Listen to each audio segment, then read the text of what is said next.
Has it been well received, Chud? Yes, I think so. I'm not there. Got out straight away.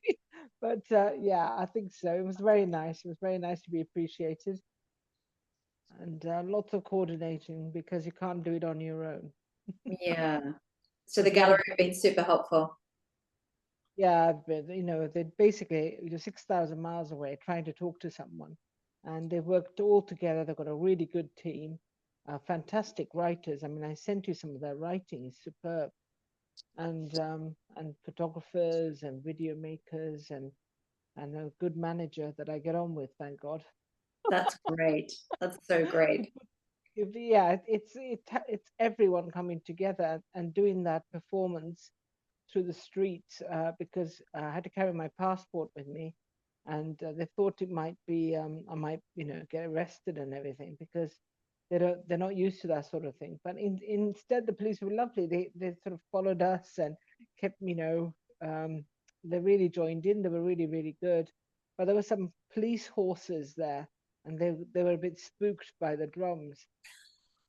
That was quite funny. But yeah, it was lovely, lovely. And some of the streets look like Regent Street. If you look at it, because they were built like 200 years ago, and I had to go through Chatham Street, and it looks exactly like Piccadilly. Amazing. Yeah, it's incredible. It's really incredible, and because I wanted to link the gallery with the port some way. So, and it did, and they were so enthusiastic about it. But I said to them, I become somebody else when I wear my costume. A few of them thought I'd be like joking around. I said, no, I'm really deadly serious. When I wear my costume, I become really different. And they said, you did. You just became very serious. You become well, I don't know, we can discuss when we look at the images, and I've tried to put some clips up, but most of them were really short, so there's one that's slightly longer, but yeah, you almost become like a tribal elder or something. You become someone else. It's great. I did. I look like some Maori because of the thing, but it's yeah. Well, I'm so much taller than most people. I felt like I was like a giant running through, and then it was about 30 centigrade, so probably more. So I was like, oh my God. And towards the end, I was getting so hot. I thought I was going to faint. But then luckily, she said, it's just around the corner. Because when you in your mind, you're thinking, oh, it should have finished about 15 minutes ago. Do Yeah, you it need was a whole really support great. team for bringing you water and everything else? Oh, they were lovely. I had such a laugh. Honestly, feel like doing it again. That's great. I'm sure Kate can work out something around the corner from Rapture and back again. No, I'm doing another one. I know, but I've got a really big one planned, which I'm going to coordinate with the gallery because it's been my little pet thing for years. For a few years, is to walk the entire length of Sri Lanka, which is 1,000 miles, but not in one go, like bits of it. Wow. And would you do that in costume? In costume, yeah, in costume. Which would be quite funny. But yeah, it'd be quite good. Hello. We're all in. Yes, wasn't it Francis Ayers also did it in Mexico? I think it was Francis Ayers, yes. He did work some part of it with some sort of performative. Yes, I don't know about that. I'll look into it. That is I didn't know because, well, I didn't want to go groundbreaking because it's too cold. And I thought, it's a beautiful island. I mean, it's so beautiful. It's just unbelievable. And I thought if I do little bits of it, chunks of it, I'll see it. But also I'll be in the coast, and it's an island, and I really want to see all of it. I think I know it, but I don't. There's bits of it that I can't remember, and it's changing all the time. And I thought also, I have to plan it with my gallery really. I think, for the costumes and everything and what I'm trying to do. Because the whole thing was, what you actually trying to do. You want to be in a different place. But actually people realized you were doing something serious, and they sort of responded to it.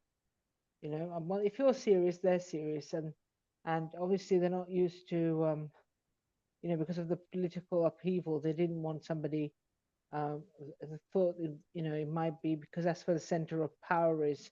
All the ministers are there, and all the banks, and they thought they might be rioting, so I had to go really quietly and be serious about it, but carry my passport just in case. In case you need to document the inside of a cell. Had to get out. But yeah, because the police said it's okay. 3 police forces said it's okay, but you have to carry your passport.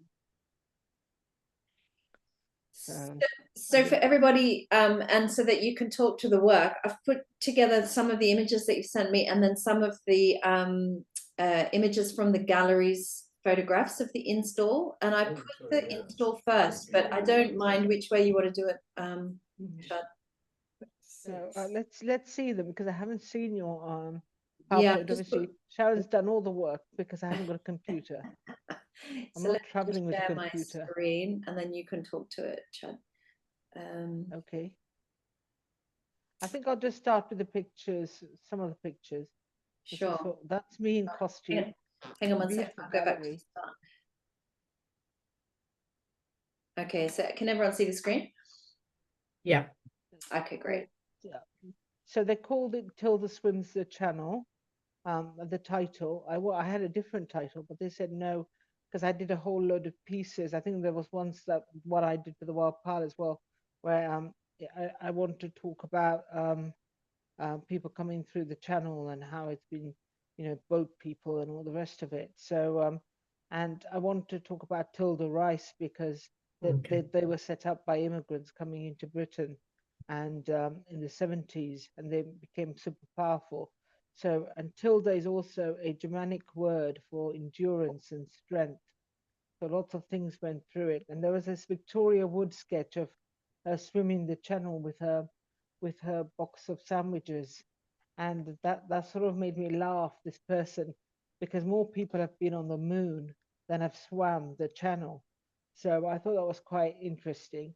And so I started making paintings using Tilda rice packets, because in my mind, people travel for a reason, and most of it is economic, and it's to find food. And South Asia, rice is the main crop, and I think that was that I kept coming back to rice coral and rice as a medium for why people travel, and it's always happened. I mean, people are all over the globe, and that's usually why. And there's monkeys in some of my paintings because of sustainability, because habitats and countries near the equator, which Sri Lanka is, are threatened, because that they're going to be hit hardest from the environmental change, because it's going to get hotter. It's going to get hotter, so the crops are going to fail, and then the people are going to have to move. So there will be sort of exodus, because there won't be enough crops to feed them. So that was the first one. We're going to go to the second image. Sharon, what's the next one? Sorry, I'm just trying to see if I can do that without going in and out of my screen.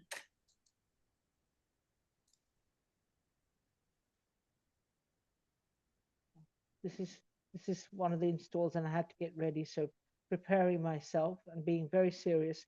And I said to everyone, because I was joking around before, when I wear my costume, I'm not going to be humorous or anything, because I knew it was a deadly serious, very, very serious performance. Because when I was there last, there was about a queue outside the American embassy, and which we have to pass, which had passed, but it was after the gallery. And a few years ago, there were like hundreds queuing up, hundreds, trying to get out during the economic collapse. And that stayed with me, actually. That's probably why I said to the gallery, I want to do a performance going through, linking the gallery, and very importantly with the port, because that port is thousands and thousands of years old. It's the main artery. It's where everything comes in. But Columbo is a very ancient city, and because the Romans were there, or Greeks and Portuguese, Dutch, and the English for the last 200 years. So lots of people have been there. Arabs have been trading for thousands of years. So major port, and it's the lifeblood.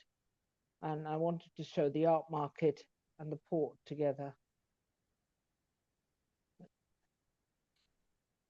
So this one was called Labyrinth, Corallian Labyrinth. As you know, it's a lovely photo actually, because I always talk about corals, because I'm interested in drawing an analogous relationship between humans and corals who've been here for millions of years.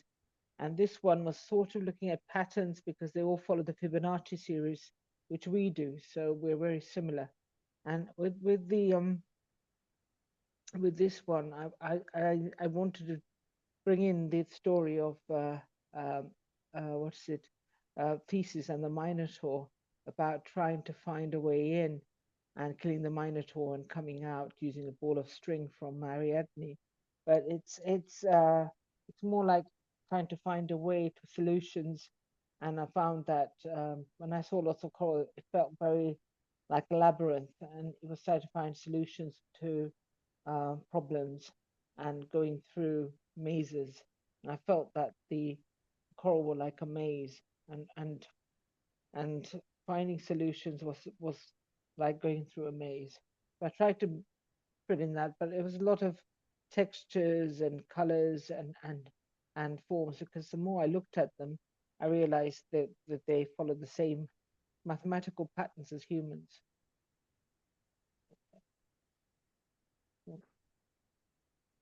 Well, that's inside it. And I went through lots of ways with this painting. I had some trouble with this one because I drew lots of mazes that looked like coral, and then in the end it worked out because I started cutting shapes out and sticking it in front of it, and all of a sudden it started making sense. It sort of gave it more texture. And the glue I'm using, which is Gorilla Glue, is superb, but it's epoxy resin. So to be really careful with it, I think, because it says liver damage and death and all the rest of it, and pasted on it. But it's become integral now. It's a fantastic glue. Well, this one, I almost didn't put this into the show. I just found it in my trunk, and I had played with that because I had it for about a year or so, and it wasn't working. It just wasn't working. And then what I did was I started cutting the edges.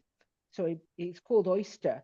And so it became more rugged and more like a piece of fragment of um, um, um, something you'd find on the beach, because I'm finding coral everywhere. And I also changed the texture of it, started collaging it, and then it just suddenly came alive. And I almost didn't put it in the show, but that's the one that everyone likes.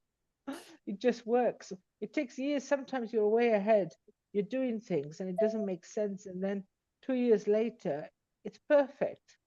And at the time, it wasn't. It was way ahead. You're like, you're putting things in that doesn't make sense. And then 2 years later, it's like, whoa, it all comes together.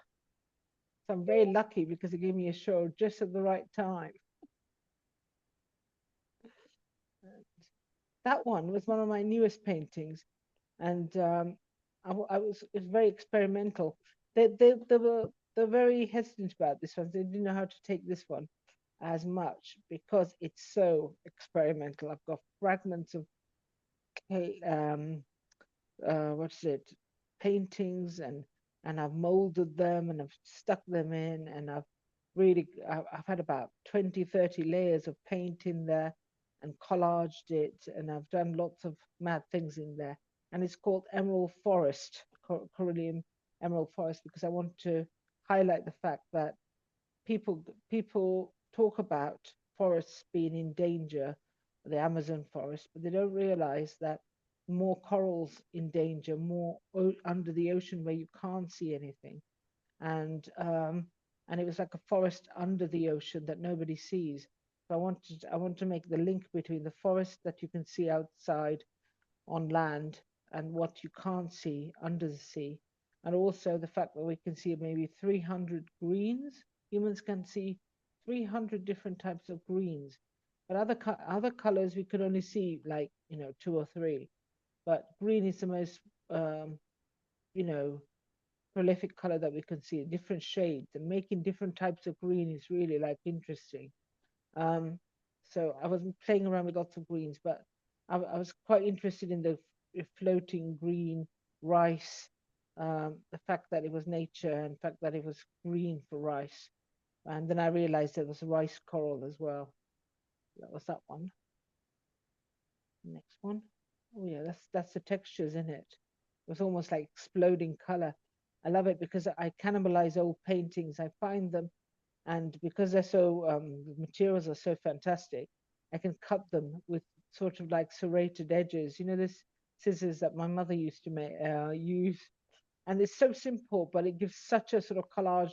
I love Rauschenberg, you know, Robert Rauschenberg, and I love all that era, you know, and I love the collage effects. So it just works for me because you can do it. And I've got jigsaw puzzles in there. I've got my mother's sari. I've got my son's swimming trunks. I've got my husband's shirts cut up, and you can't replicate them because they're personal. But at the same time, I can see like, you know, invoices. I've got the most bizarre things. I've got toys stuck in them. I've got rubber ducks stuck in them. That's rubber ducks come from the thing when they lost 20,000 rubber ducks in 1992 when a cargo ship leaked 20,000 rubber ducks, and then they ended up all over the world, from the Arctic to the Antarctic, and they're still turning up. So I was quite interested in how things travel, and how if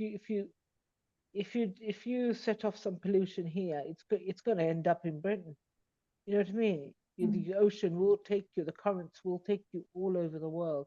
You're not alone, because I'm in the other side of the world, and things that I do here will affect it. I mean, we found a Barbie doll on the beach, and I thought, God, you know, it'd be easy to find out what would happen if you put a tracker on this Barbie doll, you know, and put it into the sea, because it will just keep going.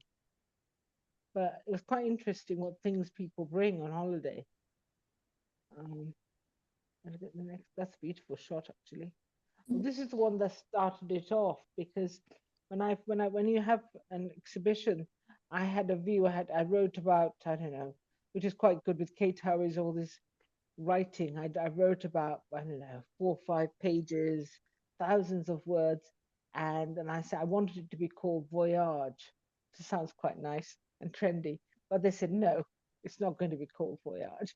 It's we like this painting, and it's called Tilda um, Swims the Channel, and it was done a couple of years ago when the boats started coming in, the inflatables started coming in, and I'm a bit of an insomniac.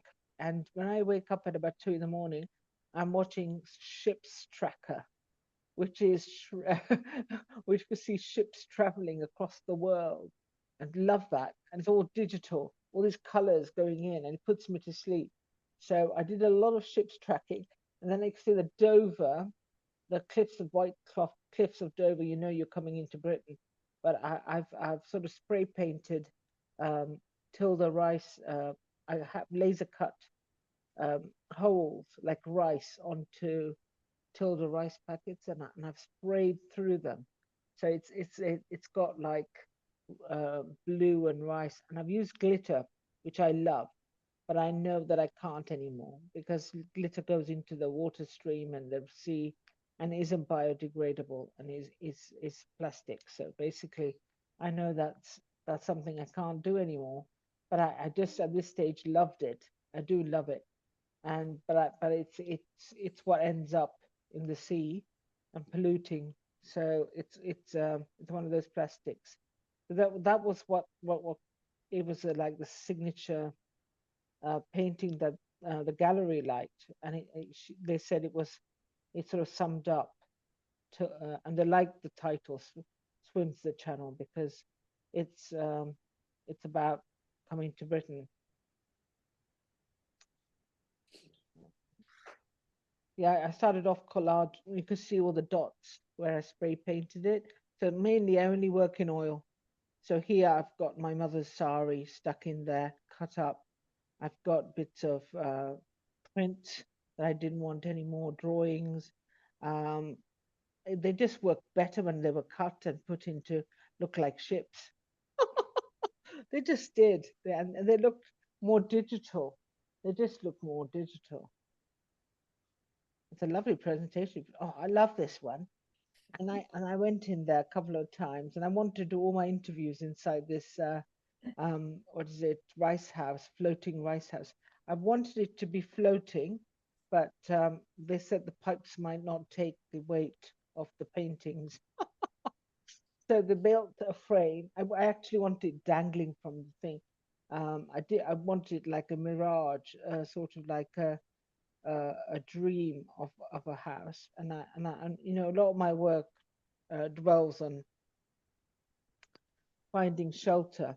And because of you know, Gaston Bachelard wrote about his poem um, about what a house is, and I said that to them. I said my reference point is this, um, you know, house. What is a house, and what does it give you? And so I wrote about, because it says here, a house constitutes a body of image that gives mankind proof of illusion of stability, an illusion, a proof or illusion of stability. And I like that Gaston Bachelard's word of it. And I also used a John Donne, "No man is an island entire of itself," because I was born on an island and I live on an island. So, and everyone is a piece of the continent, a part of the whole. And any man's death diminishes me because I am involved in mankind, and therefore never send to whom for whom the bell tolls, because it tolls for thee. And that was 1572 to 1631. But they were the quotes that really inspired me, and so I keep coming back to this house and stability, and people wanting stability. It's just human to want to have a house to stay in, and they've got lots of panels and paintings that I've been working on. I used that, and my costume actually became part of the roof structure, and they've got ducks and all sorts in there.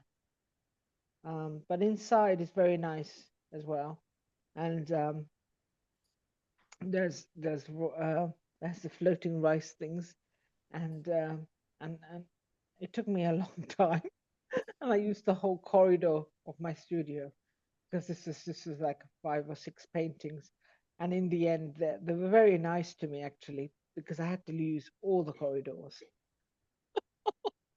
And yeah, look, this is what I liked.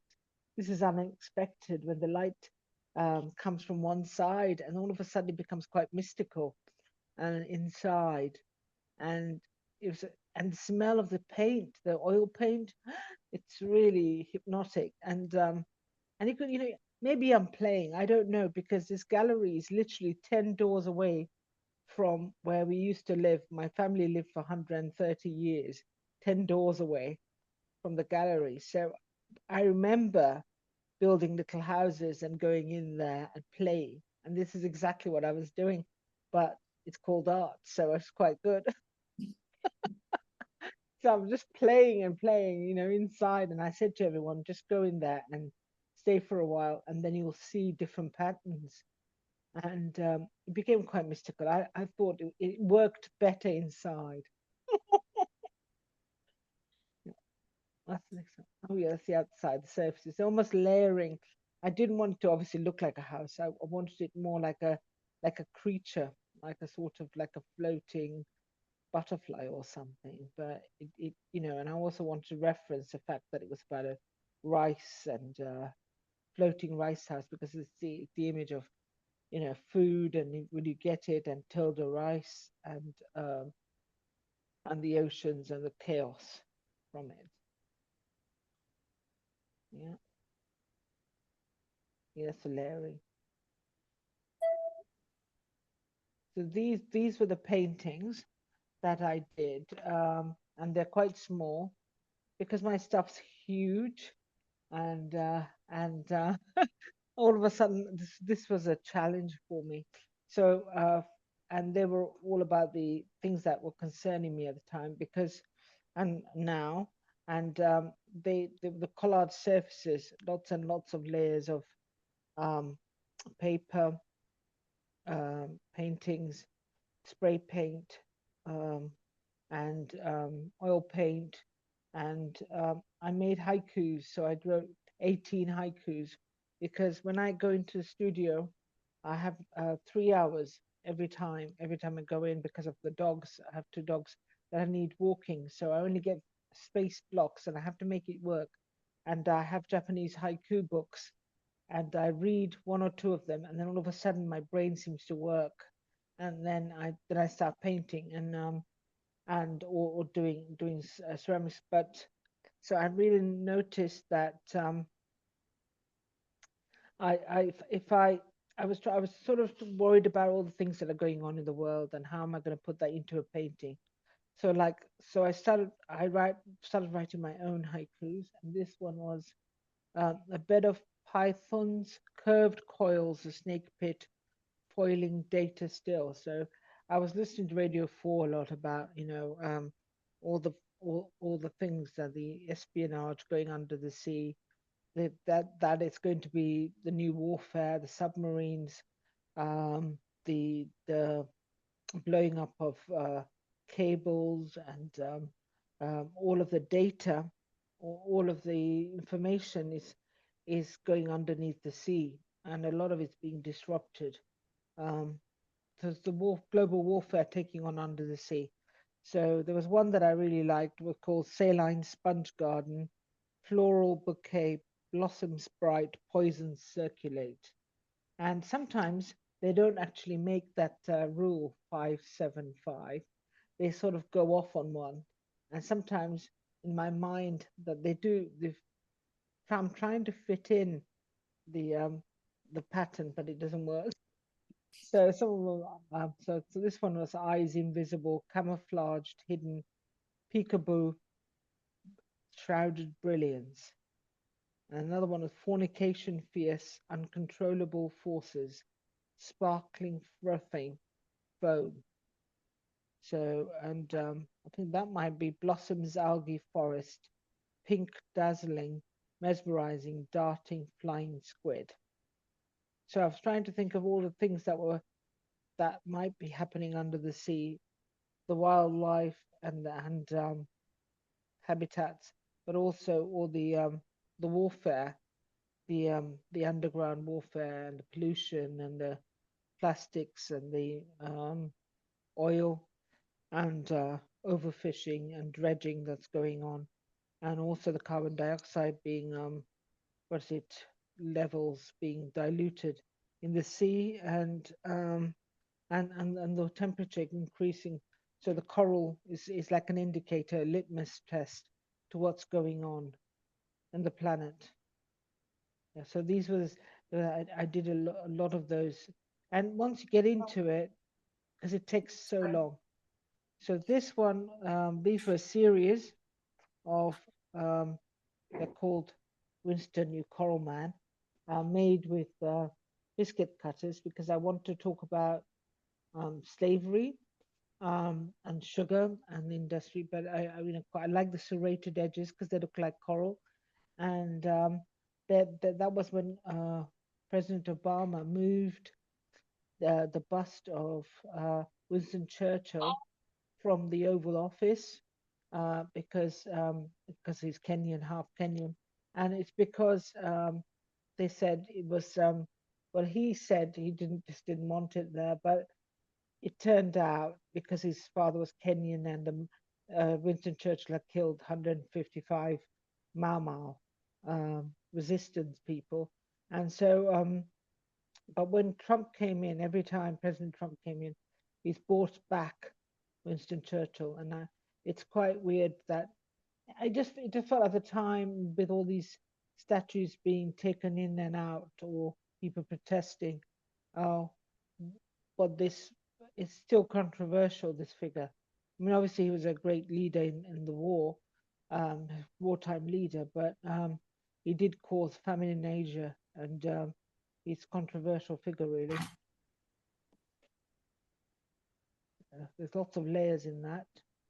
He's one of my favorite, and they came 6,000 miles. I'm so happy without being hurt. So I couldn't believe it, really. So I used lots of slips, I used oxides, I used stains, and and I did blow up about 3 of them because they weren't right.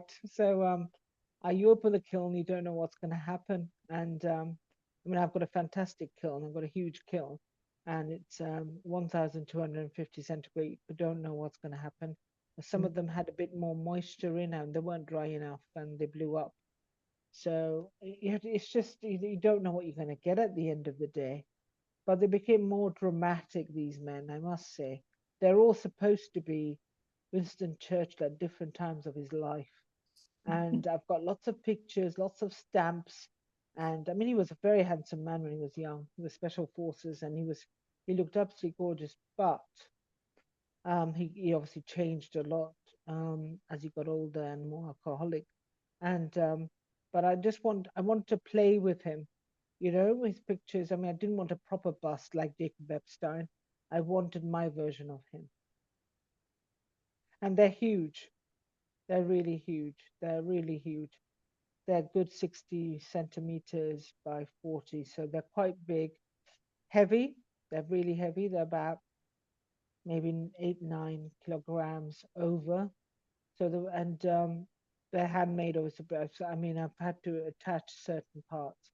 But as you know, Sharon, maybe as a potter, you don't know what's going to happen, how thick it's going to be, and making the neck part and to hold that weight on top was the hardest because sometimes they bent because of the temperature. I as a ceramicist, I love them, Chad. I just love the freedom in them. But I also loved when I included the backs because I thought also too they look like coral as well. Yeah, I wanted them to look like coral. I spent so much time trying to look like coral, and it had to be, we had to get into that mode. I couldn't go painting and then ceramics. I couldn't do that, and also I had to start very early on. So I started in January, and they were only dry in June. It took 6 months in my damp studio. It took so long. The ones I put in early blew up, so they took a long time to dry and to keep going. And I wanted to play with him as well. Some of them like that, like, and they became quite pantomime-ish actually. And I was trying to tell the gallery that I had to make a European nose, which was very pointed and they were looking at the nose and they said, I know it's very difficult to get a nose like a triangle that was like pointy because he's got a beautiful nose, but it's like that. I said I had to make a European nose, not like flat one, but ones that are pointy. So that was quite interesting. And this guy, he was yeah, I mean, they're all experiments really because you don't know what the stains are going to do, and some of the glazes won, and so this one did stick to the bottom at the end, but I wanted that coral effect on the skin, on the face, and also very big thick lips, which probably Winston Churchill didn't have, but I quite love it. And it doesn't have to look like Winston Churchill. It's a person who looks like they've traveled or who've been buried in underwater for a long time. Oh, you got some nice photos from there. Oh, yeah, he's handsome bugger. He's so handsome. I do love my boys. And so I really love them, honestly, and I'm so glad they got in one piece. And I'm so glad the gallery likes them. You know, it's just so nice to find people who actually just get my work. She just gets my work, Saskia. So I'm very lucky with that. And she just wanted these busts. But again, from a ceramics point of view, you've done an amazing job of getting that layering. So you've got layers of glazing and oxides and things, which is very similar to the paintings. So yeah, I think they're Yeah, very it is. It's successful. collaging. It's collaging, and you know, you will have disasters in that way. You will have disasters because ceramics it's a process of, you know, as you know, of following guidelines and rules, but the only way you're going to get some amazing thing is to break all the rules. But the kiln doesn't like it. I mean, I'm on my second interior decoration for the kiln because I had to pay £1,000 to have it replaced inside. £1,000 straight away just on these stuff because at any stage, because I'm not sticking to one clay. I use black clay, German clay. I use stoneware, and I use white clay, porcelain. So I use a variety of clay, and you basically that's quite I get mixed up with all the time, the temperatures, and then also the glazes, the stains, um, and the consistency, how thick you put it on, because some of them look lumpy and they clash, and that's quite interesting. There's hard, you have to have control, and if I on the heads I can put lots of things in, but at the bottom I have to be careful, otherwise it sticks. So it was a process, and you know, some days I'm a nervous wreck when I have to open the kiln. Can I just say that? I have to absolutely have about 3 coffees before I open it. And as Grayson Perry says, it's always controlled disappointment when you open the kiln. I know, it's just scary. It's lovely, but it doesn't come out the way you want it to. It No. has its own presence, and you know, but I think perseverance and also taking your time at each stage, and you know, letting it dry for 6 months so that at least you know it's quite thick, the walls, that everything is dry.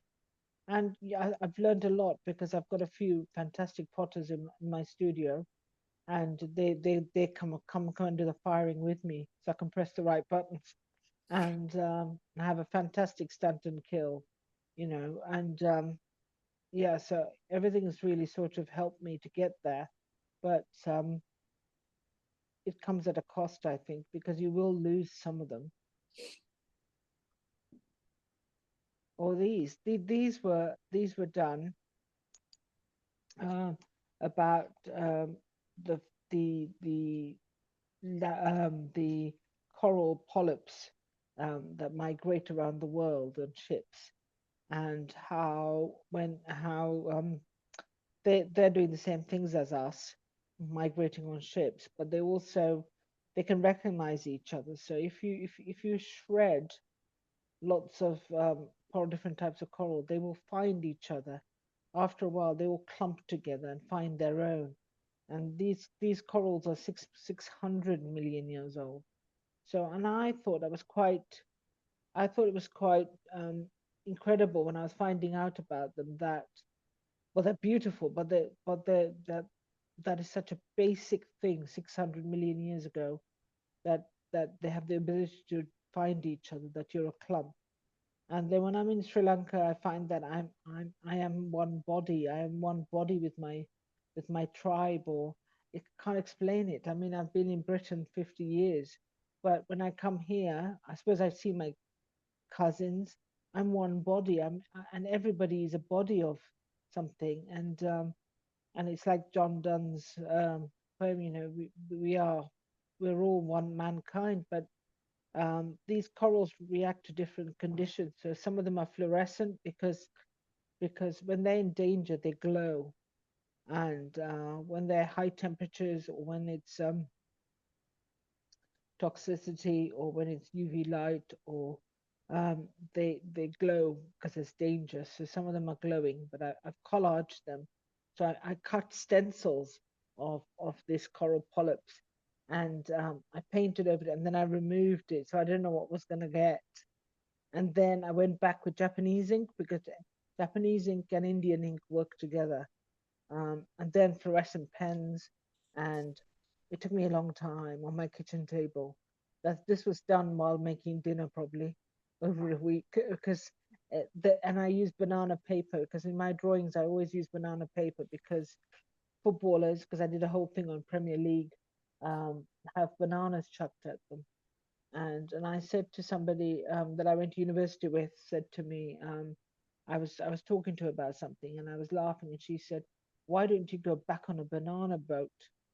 And I didn't understand what she meant, so I had to look it up, what a banana boat was, and it was because they used to bring bananas over from Jamaica, and you know, it was a racial motivated thing. But actually, I thought, you know, that's why, and it's also to do with evolution, you know, when people have bananas chucked at them, they think they're monkeys, and then I use monkeys in my work anyway because of evolution, but also because the habitat's being threatened.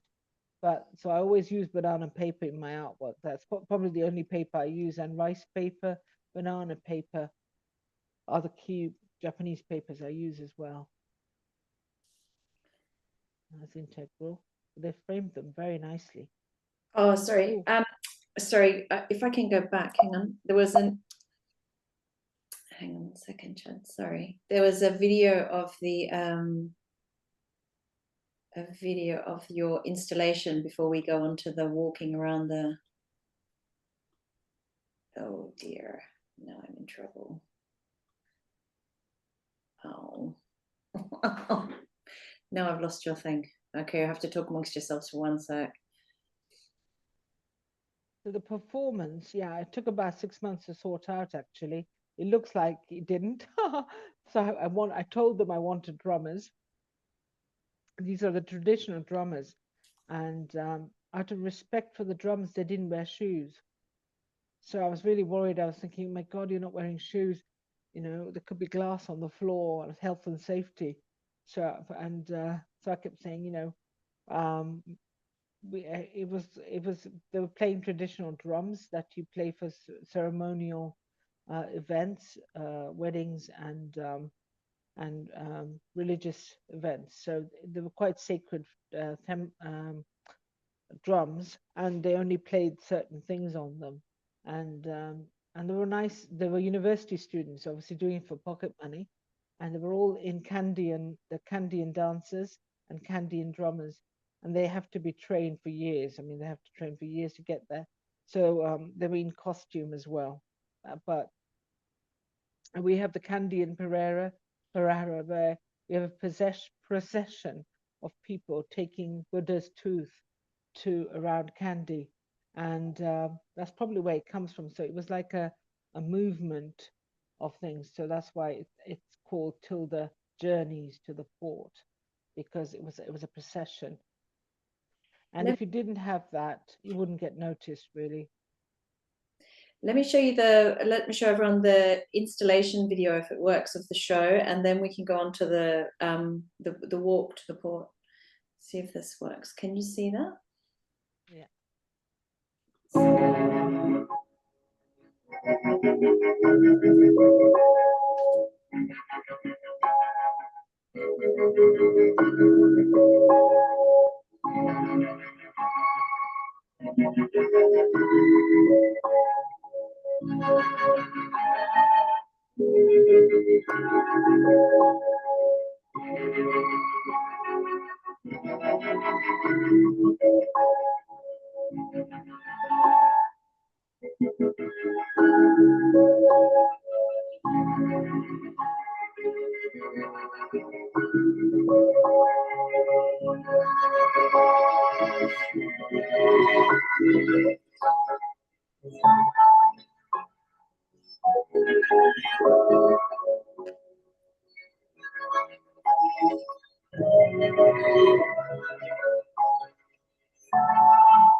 And the ducks.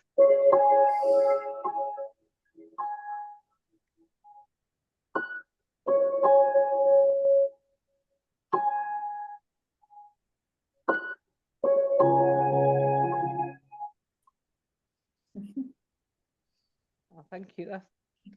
That's really beautifully made video actually. But I think it took about 3 or 4 people. You know, the gallery did a good job on promotion there. Yeah, they have. Hang on one sec. Okay, so this is the beginning of the walk. Yeah, I had to do a speech, but I had to do it about 2 or 3 days where you do all the demos and making the hats. So the hats were made using my Sri Lankan passport and my British passport. So I collaged them together. I did rubbings of each one so that the monkeys. I did a lino cut print on architectural paper, and then I rubbed the surface of my British passport and my Sri Lankan passport together. So and I made one of them red and one of them blue, and then I wanted to see what sort of effect that would come, because I realized that there's something called the Henley passport survey, whereas it tells you how powerful your passport is. So Sri Lanka has gone from 98, no, 96 to 98 most um, powerful passport, which means it's not powerful at all, whereas Britain is sixth. Okay, so I've got my British passport. I can go mostly anywhere in the world with that, but my Sri Lankan one is 98th on the list, which means it can't get into many countries. So I thought that was quite interesting that when I was going to the port, I was talking about the right paperwork getting you into the right countries or powerful countries, you know. And somebody like if you had um, American passport or the Japanese passport, you can basically go anywhere. Um, and but my Sri Lankan passport is 98th on the list. So, and the costume is another painting that I made for it, and then I used lots of these reeds and things that I found to bind it together. But it started to look like one of those Maori masks. I was actually trying to bend it, but it was very hard because it was very heavy. That's about 9 to 10 kilograms, that painting, and we had to walk about 3 to 4 miles in at 32 centigrade. So it started. I felt it. I felt it. This is when we got to the port. We actually got to obviously couldn't get to the entrance. They wouldn't let us in. But this is like the port behind us. So we stood outside, and the drummers did that final finale, and they were shattered. They were absolutely soaked, but they were drumming all the way. Um, there may be some clips. Yeah, they were really. This is the traditional dress they wear, and they were fantastic. They were absolutely fantastic, lovely lads. But it drew the attention, and we thought the police were going to be quite aggressive about it, but they weren't. They really liked it, and they really took it seriously. I think when you take something really seriously, they will take it seriously. Because I realized, there's people dying out there, and I mean, I can't. I'm highlighting it, but I can't even go to imagine what people are doing to get out of countries to save themselves or to look after their children, or when there aren't any jobs, or when the economy fails, or what risks people take to the unknown. And one of the paintings is called Grappling in the Unknown with the monkeys, because you don't know what their future is. You don't know. Um, and they're very easy to exploit. There's natural dangers, there's all sorts. And this port, which is so ancient, is it's so vital to our economy and like the art world, and I wanted to link them together. And it's quite, it's very serious. This is the old Parliament the British built. So I'm going through, and there's horses and all sorts, and I had to be really careful and it was commuter time. We did it at 7 o'clock in the morning, and this is about 7:30, halfway, and lots of people coming in to work, and so they're sort of staring at us, and they were sort of whispering, "What's going on? What's going on?" They thought I was starting a riot, and and I was trying to be political, which I am probably, but you know, I wasn't. I was just, it was a piece of artwork. After a while, they sort of understood it, and the police were behind us, and he came and shook my hand, the policeman, because he enjoyed it. Suddenly got it, and then as you can see, it looks a bit like London. Some of it looks like London, some of those buildings, and as the Ashani, the gallery manager, she runs everything. They were fantastic. They're fantastic. They had the waters, the plasters, everything, and they were saying, which gate do you want to go to, and sort of navigating me right, because really, to me, it's changed so much. This is the heart of it. The Gore Face is where everyone goes, and so I'm going through all the major, like the Hilton Hotel and everything past that. But I can't imagine. I can't express how hot it was because it was hot, and lots of people turned up, which was lovely, and they said, "Oh, I was at the march. I was at the walk. I was at the walk," and really, you know, it's a walk that everybody can do because I used to do this walk. Um, but together, it suddenly becomes something different. You know, the fact that you're all doing it together, it suddenly focuses you on all these hats that we had, and you know, onto something. There's 2 short videos. I'll play them.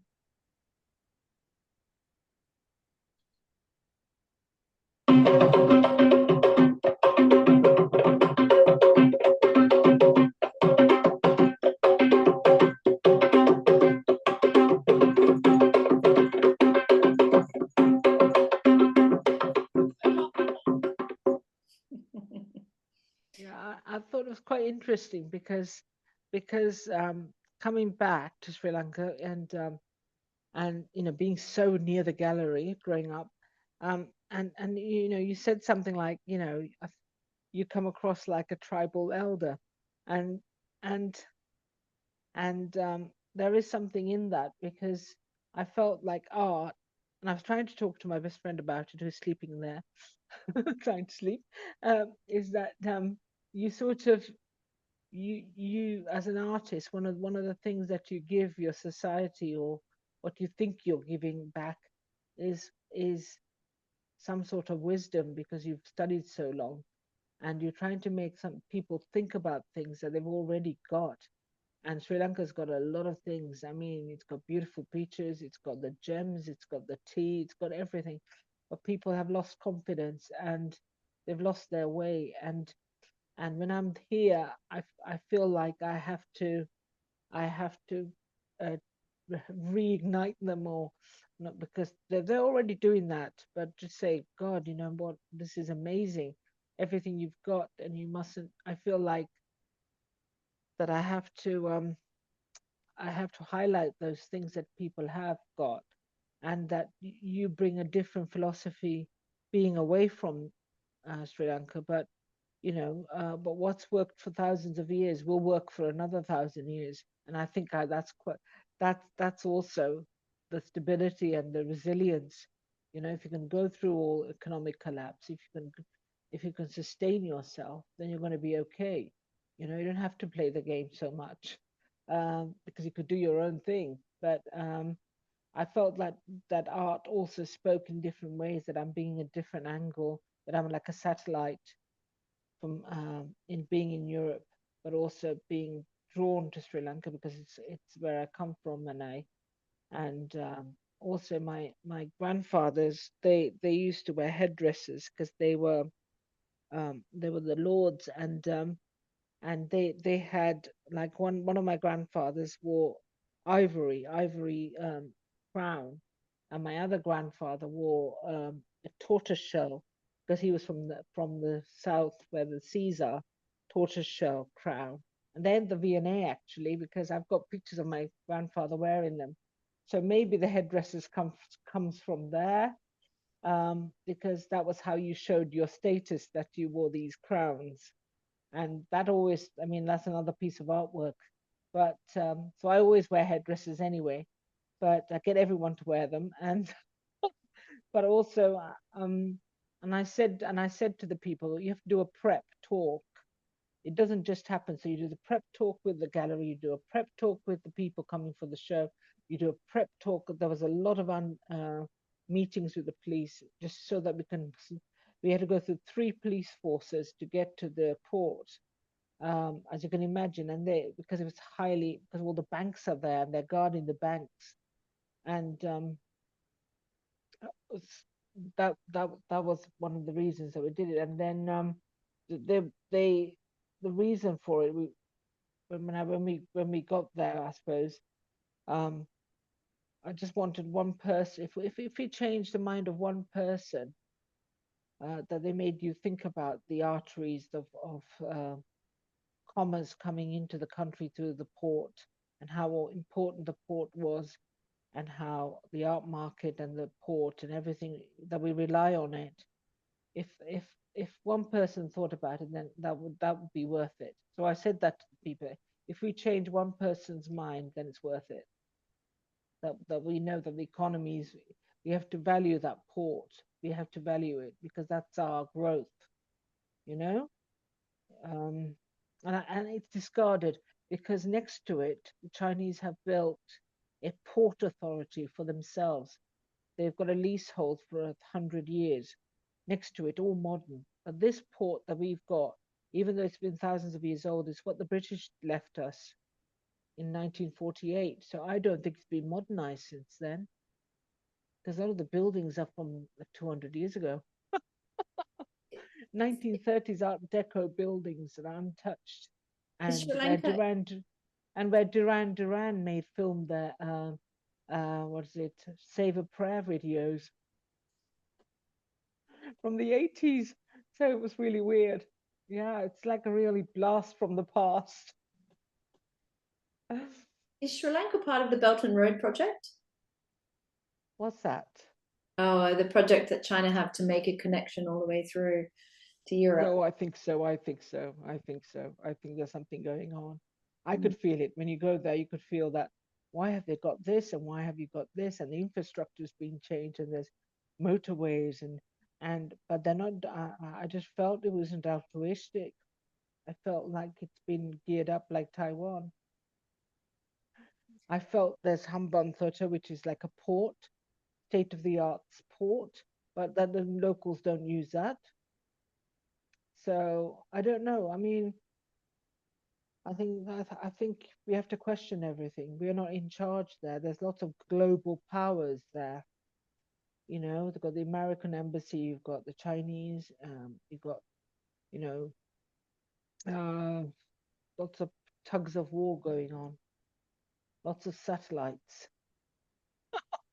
Shall I play this last video and then I think we're almost there. I think this is a shorter one.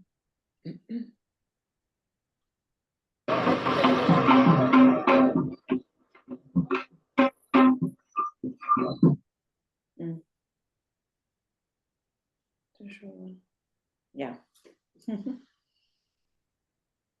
Thank you. Well, thank you for putting that PowerPoint together. I couldn't have done that. Oh, my pleasure. That was superb.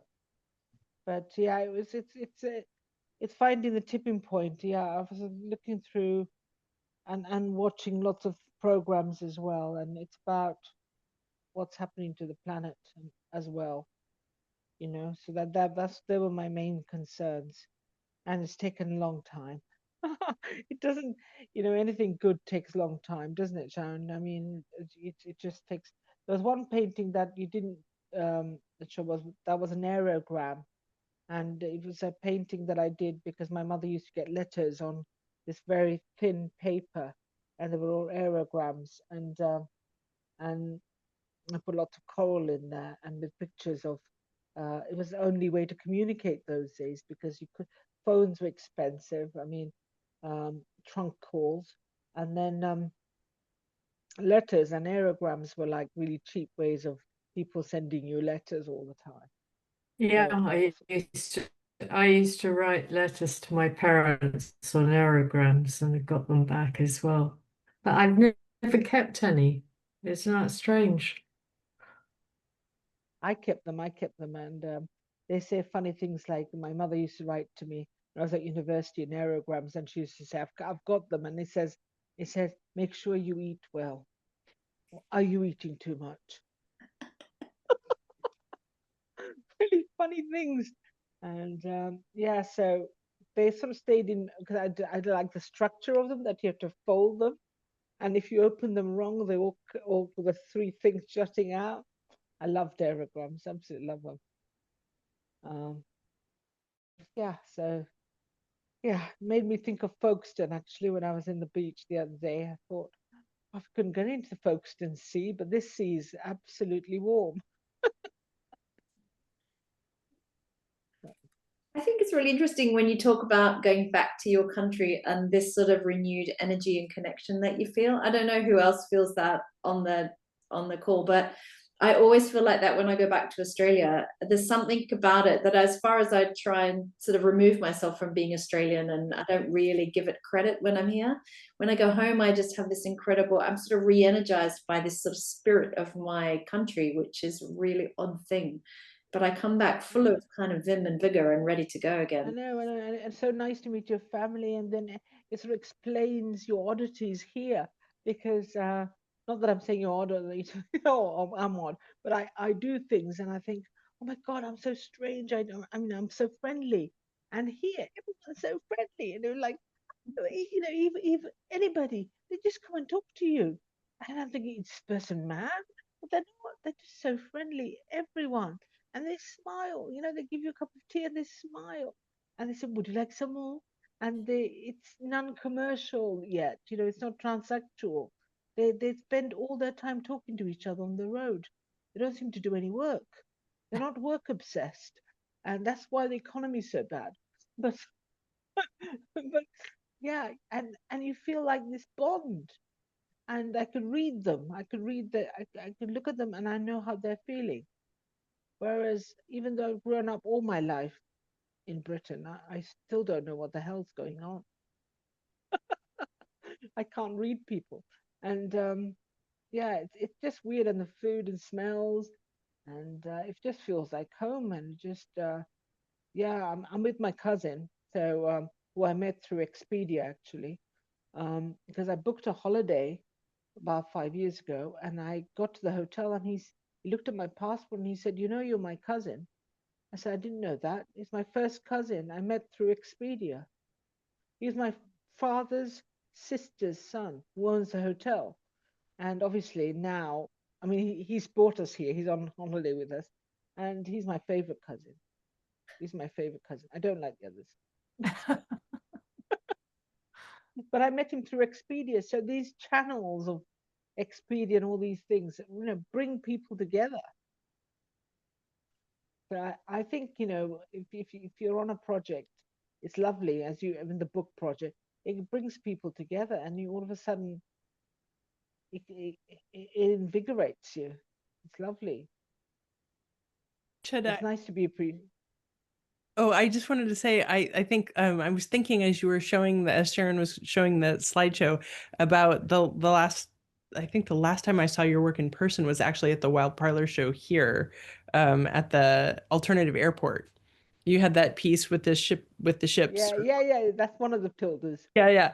And just the it's so awesome to see from there to here how your work has evolved in the way that you relate to the materials, in the finished surfaces, in the freedom and play, and in like your ability for acrobatic thinking is so like and then I stuck a duck in it, and it's like and also the joy with which you talk about your work is so infectious, and I think it's really in the work. And I think that I mean, I wish we could all just transport to Sri Lanka to see the show in person, because I mean the house-like structure and the internal versus external, and the stretcher bars even working as like struts of a house as opposed to the backside of a painting, even though your name is on them. And it's just really, it's inspiring. Yeah, the smell is lovely inside.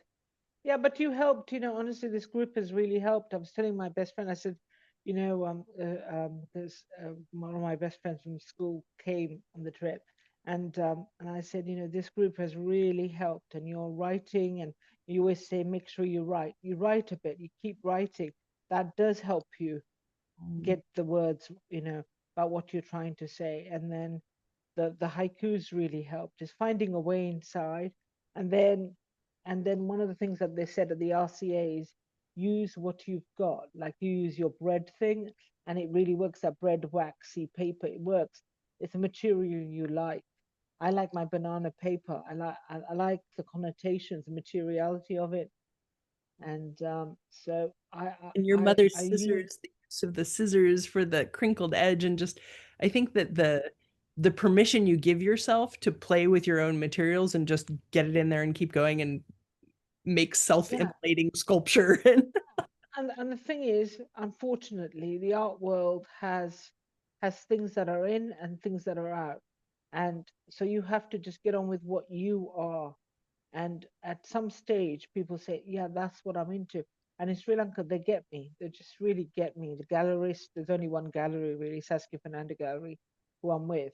And she just gets me, and she's bought my work for her house and everything. So, and she just gets me. I don't have to say anything. And she goes, I like it. But and that gives me the confidence, because when somebody likes your work and shows it in a frame, beautiful setting, it does give you confidence. And then you think, yeah, I've been right. But some things take the right time. You could make something now and it might not be appreciated for a couple of years. Yeah. You just have to wait. There is a waiting game.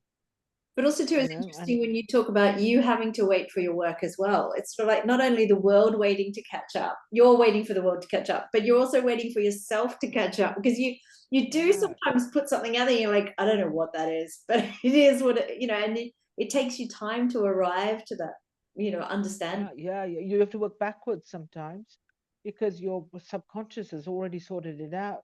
And you think, where did that come from? And then you work 10 steps back, and it's already there. And also you're learning from each other, from going to places. And, you're learning all the things, and you think that you haven't, but they take time to sink into your brain, and something else will come up. And and then somebody said, somebody else has done this trip around this city, and but it's totally different from the way I would do a walk around the city, because it's how charged you are in different ways. And if you take it seriously, then everybody else will take you seriously.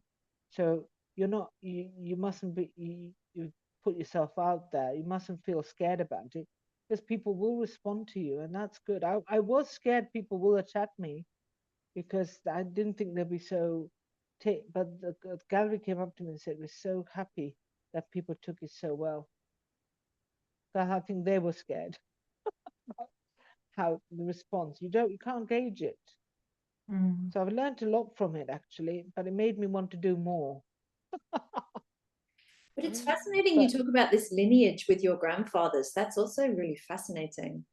yeah, well, I live with it, every day, because we have it's an ancient society. We have the first democratic country in the world. We had democracy thousands of years ago, when women have always had the vote. And there's a caste system, because we came from North India 3,000 years ago. But my family, I go to my family house, which is we've been there for thousands of years, and the Sri Lankans have their family house, which is like their ancestral home. We go to the ancestral home, and so and everybody lives around the ancestral home. Obviously, a lot of families have broken that down. That doesn't happen, but in our family, because we are the landowners, we still have it. And so I'm digging lots of stuff about I've just got lots of photos, but I feel like I'm connecting with my heritage in that way as well. And part of your heritage is to let people know, because you think everybody's got antennae, but they're not using their antennae.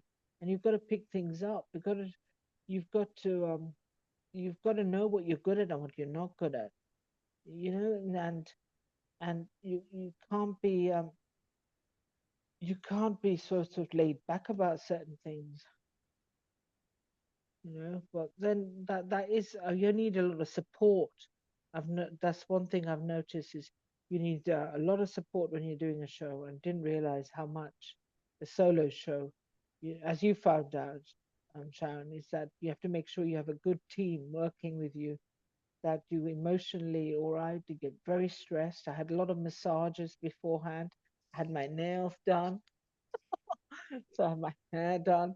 I had to look all glam because you have to do lots of photographs, and it's and you've just come out of a flight, 13 hours on the flight, and you look terrible, absolutely terrible, and you're bloated up, and they want to take photos of you.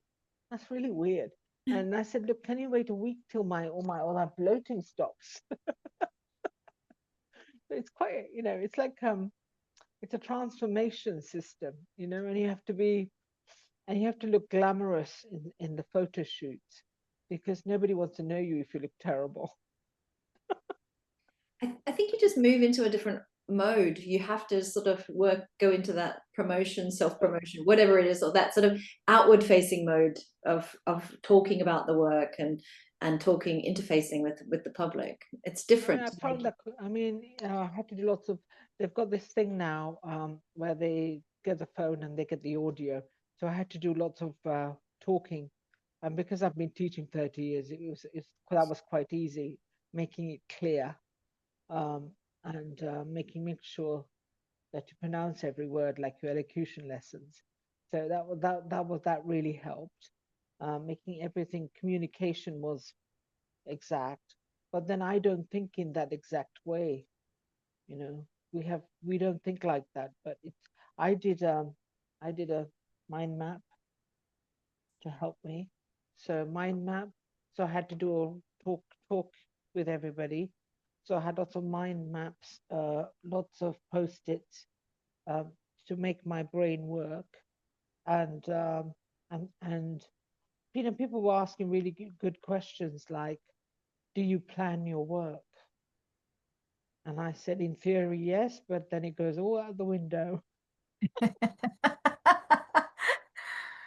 And being innovative, and I think being innovative is really important, isn't it? I mean, we all know that because we are CA, but it's just using what materials you can in different ways, different processes, and combining them, and then finding what works here. It doesn't, different cultures, it doesn't, always follow through. But I find that, what you're trying to say, well, it does transcend, because certain things do transcend.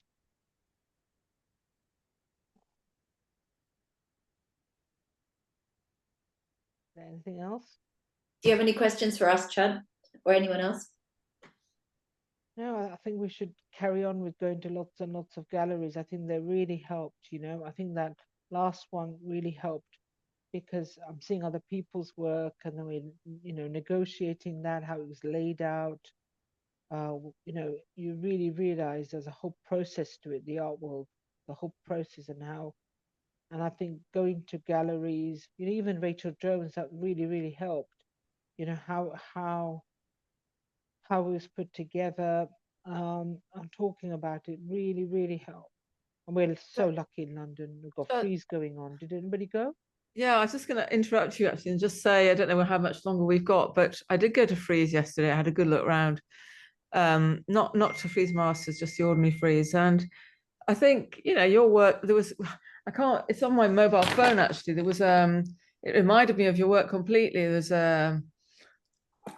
I don't know who it's by. I don't know if you can even see it. I don't know if I could show this. Can you see that? It's a sculpture of a head, right? Ooh. And that was I think that was Victoria Miro, or some quite, pretty cool gallery. And I just sort of thought your work really is on a par with quite a lot of the stuff there. So I think you were saying something earlier on in your talk about but really about your own confidence in your practice. But I think there's every reason for you to feel very confident, Oh, thank you. But you know, when you're working alone in your Yeah. studio, you're doing it because it's a compulsion, and you do it, and to be appreciated is lovely in your own lifetime.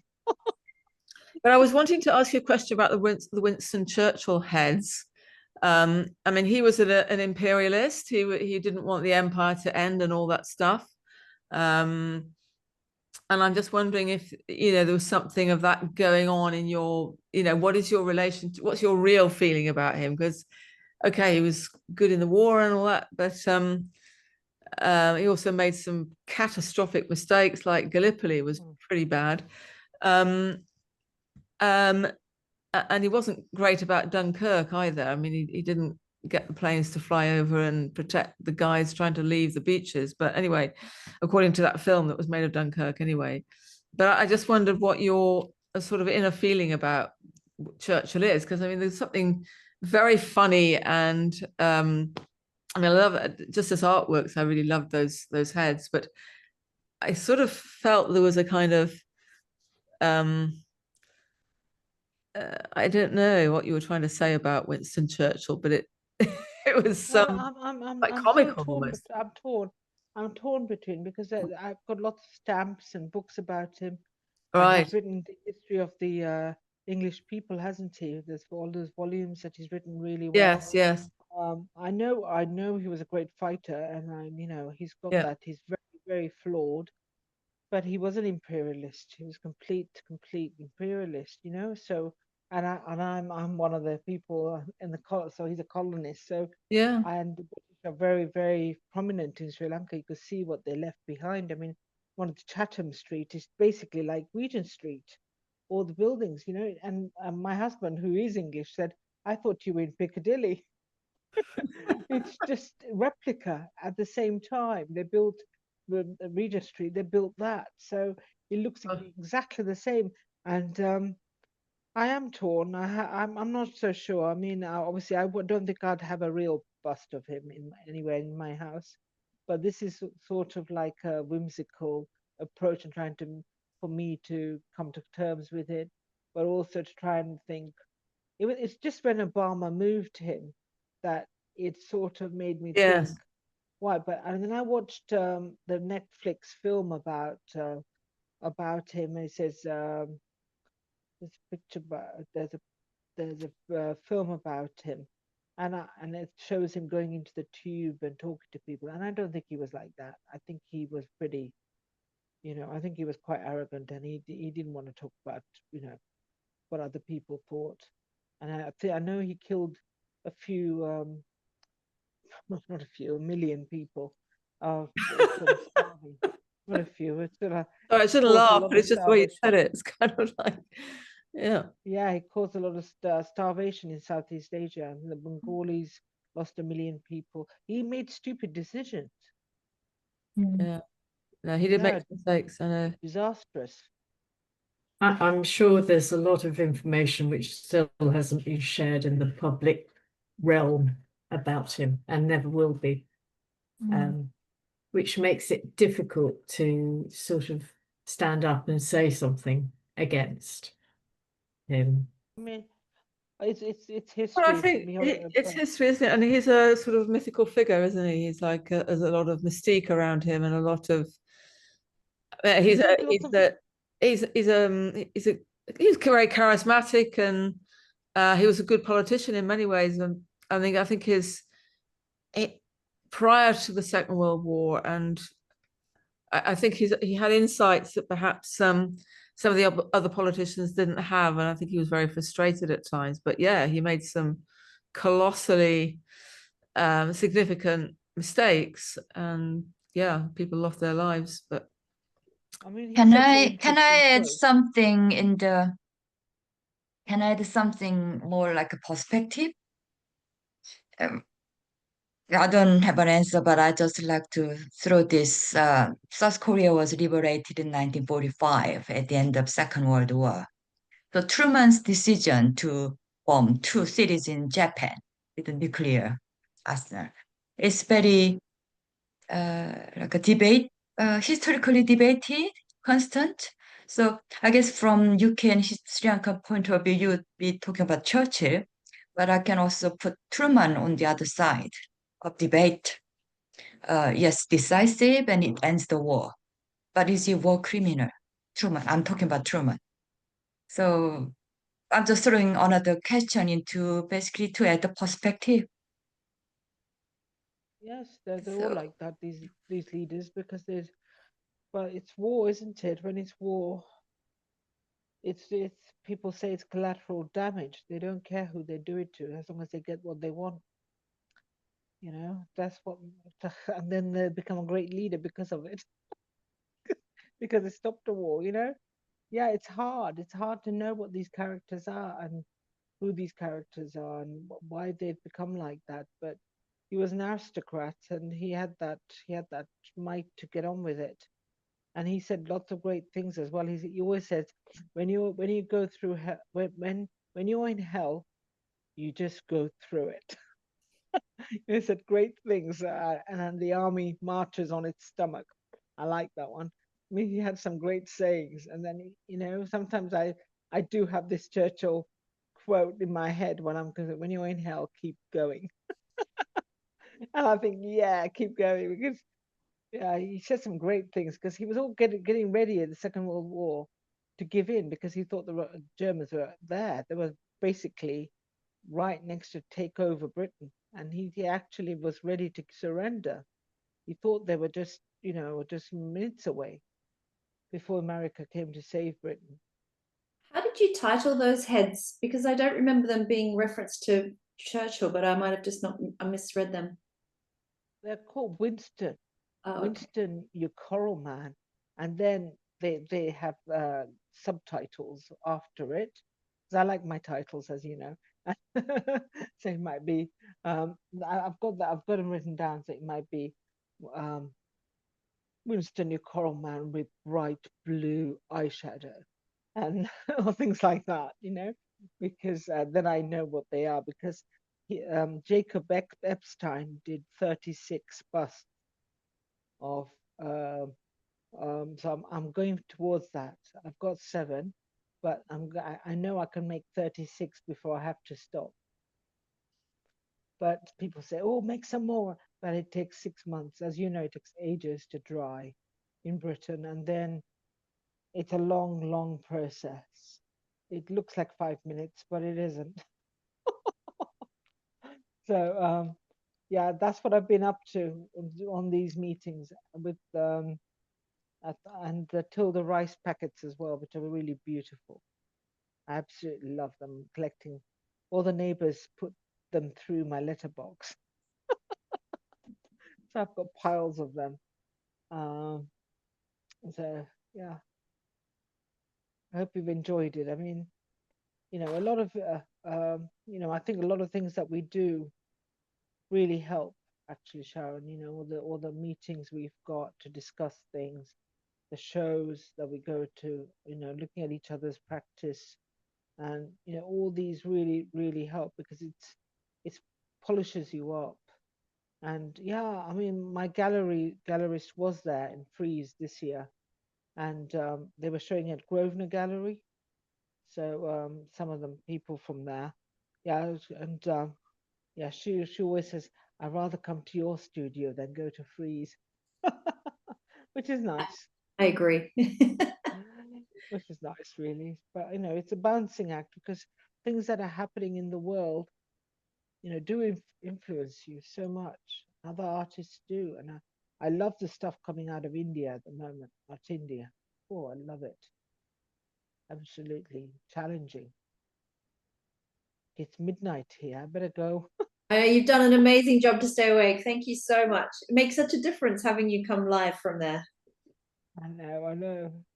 Thank you very much. It's been really Thank you. interesting. And Thank great you. Thank you. you. It was Thank you. really good, really inspiring. Brilliant Thank work. you. Well done. Bye-bye. Congratulations. Thank you. Bye bye. See everyone next week. Ciao. See you. Bye bye. Bye.